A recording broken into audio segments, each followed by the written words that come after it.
Extra ball bonus.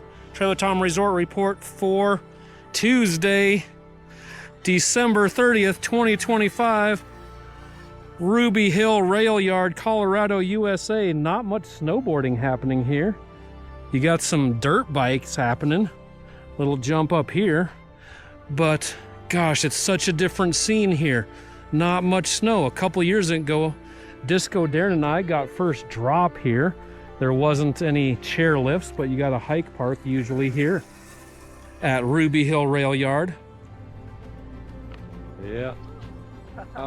Yes.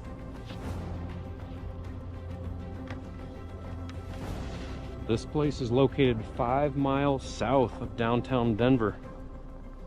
Head south for 15 minutes and you're here, but today's snowy, so I would imagine that drive takes a little bit longer. This is the Ruby Hill Rail Yard Instagram. Most resorts open for their opening day. 8:30 a.m. or 9 a.m. the lifts start turning. But this spot, 6 a.m.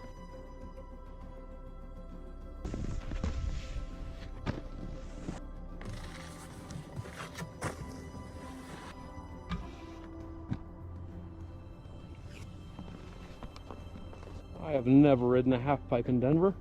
I've never hiked the pipe in Denver. I'm pretty stoked to be able to do this today.